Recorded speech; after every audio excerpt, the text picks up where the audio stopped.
خوش آمدید آپ کا اس شو میں خلیج سے دنیا تک، میں Arqam Ilyas. CIA central intelligence agency, یہ ایک جاسوسی ایجنسی ہے امریکی حکومت کے لیے، اور آج ہم یہ دیکھنے آئے ہیں کیا ہم اس پر بھروسہ کر سکتے ہیں، کیا یہ جو انویسٹیگیشنز کرتی ہے وہ کتنے حقیقت میں صحیح ہیں۔ اور اسی پر آج بات کرنے کے لیے میرے ساتھ موجود ہے الیاس شراف الدین۔ آپ کا استقبال ہے سر۔ السلام علیکم ورحمۃ اللہ وبرکاتہ۔ مسٹر شراف الدین، آپ کا ایکسیڈنٹ ہو گیا تھا چند مہینے پہلے، اب آپ کیسے ہیں؟ الحمدللہ، اللہ کا احسان ہے، میں ریکور ہو رہا ہوں الحمدللہ۔ میں آپ سب کو بتا دینا چاہتا ہوں الیاس شراف الدین ایک داعی ہے ہندوستان سے، جو IT کنسلٹنٹ ہے پیشے سے، اور اسلامی قانون اور جیو پالیٹکس میں مہارت رکھتے ہیں، اور کئی ڈیبیٹس بھی اٹینڈ کر چکے ہیں مختلف عنوانات پر، اور مساجد میں خطبے بھی دیتے ہیں۔ مسٹر شراف الدین، CIA جو انویسٹیگیشنز کرتی ہے، کیا ہم اس پر بھروسہ کر سکتے ہیں؟ آپ کو کیا لگتا ہے؟ میں یہ کہنا چاہوں گا کہ اگر آپ پچھلے کچھ دہوں میں، کچھ 50 سالوں میں CIA کا ٹریک ریکارڈ دیکھے تو آپ کو پتہ چلے گا کہ CIA نے کئی موقعوں پر غلط ریسرچ، غلط انویسٹیگیشن، غلط انفارمیشن کی بنیاد پر مکمل تباہی والے انفارمیشنز لا کر امریکہ کو دیے ہیں، جس سے امریکہ کی عزت اور احترام میں کافی گراوٹ آئی اور امریکن گورنمنٹ کو کافی نقصان بھی اٹھانا پڑا۔ اگر آپ بے آف پکس یا کیوبن میزائل کرائسس کو دیکھ لیں، اس میں CIA کی بے شمار غلطیاں رہی ہے، جس کی وجہ سے پوری دنیا میں CIA کے اوپر ہی نہیں بلکہ امریکن گورنمنٹ پر سوالیہ نشان اٹھائے، اور امریکن گورنمنٹ کو خاص طور پر کینیڈی ایڈمنسٹریشن کو بہت زیادہ بے عزتی سہنی پڑی تھی، اور بہت زیادہ سچویشن کو سنبھالنے کے لیے پریزیڈنٹ کینیڈی کو محنت کرنی پڑی تھی۔ ویسے ہی ہنری کسنگر نے بہت زیادہ کوششیں کی، فارن سیکرٹری امریکہ کے جو تھے انہوں نے بہت زیادہ کوششیں کی تھی امریکہ کی ساکھ کو سنبھالنے کے لیے نکسن ایڈمنسٹریشن میں CIA کی بعض میجر غلطیوں کی وجہ سے۔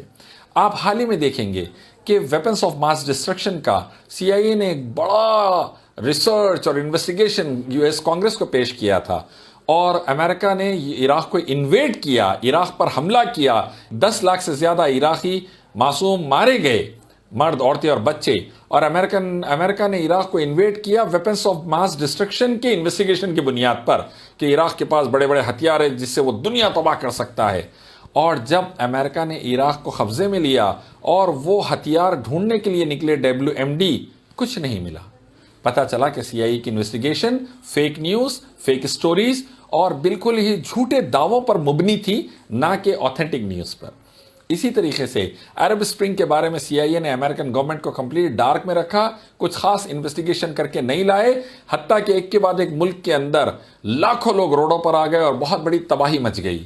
اسی طریقے سے آپ کئی دوسرے انسٹنسز بھی دیکھ سکتے ہیں جہاں پر CIA بہت زیادہ غلط انفارمیشن کی بنیاد پر انویسٹیگیشن کر لائی، اور بعد میں امریکن گورنمنٹ کی عزت پر سوالیہ نشان اٹھ گئے، خاص طور پر WMD کے مسئلے میں جو عراق وار جونیئر بش نے لڑی اور لاکھوں معصوموں کی جان گئی، امریکہ کو بھی اور دوسرے ممالک کو اربوں اربوں ڈالر کا نقصان ہوا۔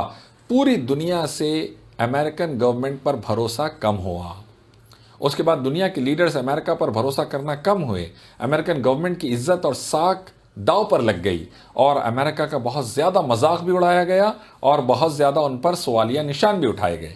تو اسی اعتبار سے آج جو CIA انویسٹیگیشن لے کر آئی ہیں جمال خاشقجی مرڈر کیس میں، ولی عہد شہزادہ محمد بن سلمان جو سعودی عرب کے ہیں، ان کو انوالو کرتے ہوئے، ان پر الزام لگاتے ہوئے، میں اتنا ہی کہنا چاہوں گا کہ کوئی بھی امریکن گورنمنٹ اندھا دھن CIA کی انویسٹیگیشن پر بھروسہ نہیں کر سکتی، اور کرنا بھی نہیں چاہیے۔ ایسا نہ ہو کہ امریکن گورنمنٹ کچھ سٹیپس لے لیں CIA کی انویسٹیگیشن کی بنیاد پر اور بعد میں وہ غلط نکل جائے WMD کی طرح، تو یقیناً بے عزتی اور ذلت کی بات ہوگی امریکن گورنمنٹ کے لیے، جو کہ ایک اچھی چیز نہیں ہے۔ اور اس کیس میں تو جمال خاشقجی مرڈر کیس میں، جس میں محمد بن سلمان، ولی عہد شہزادہ محمد بن سلمان کو امپلیکیٹ کیا گیا، آپ دیکھیے CIA الزام لگائی ہے لیکن کوئی ثبوت نہیں دے سکی، کوئی ڈائریکٹ یا انڈائریکٹ ایویڈنس یا پروف نہیں دے سکی۔ نتیجے میں یہ کہنا چاہوں گا کہ کسی بھی میجر ایکشن سے پہلے امریکن گورنمنٹ نے اچھا سوچنا چاہیے، ورنہ کوئی بھی غلط سٹیپ امریکن گورنمنٹ کی طرف سے CIA کی اس رپورٹ کی بنیاد پر مڈل ایسٹ کے لیے خاص طور پر پریشانی اور تباہی آ سکتی، دنیا کے لیے پریشانی اور تباہی آ سکتی، جو کسی کے لیے بھی خیر نہیں ہے۔ اور میں یہ کہنا چاہتا ہوں کہ یاد رکھیے، اللہ تبارک و تعالیٰ نے انصاف کا حکم دیا ہے، سچائی اور سچے لوگوں کے ساتھ رہنے کا حکم دیا۔ جب تک اس پر عمل ہوگا تب تک دنیا میں امن و شانتی اور سلامتی رہے گی۔ پیغمبر محمد صلی اللہ علیہ وسلم نے فرمایا، انصاف رہے گا، امن و سلامتی شانتی انتی رہے گی. ظلم رہے گا تو آتنکواد رہے گا, دہشت گردی رہے گی, ٹیررزم رہے گا.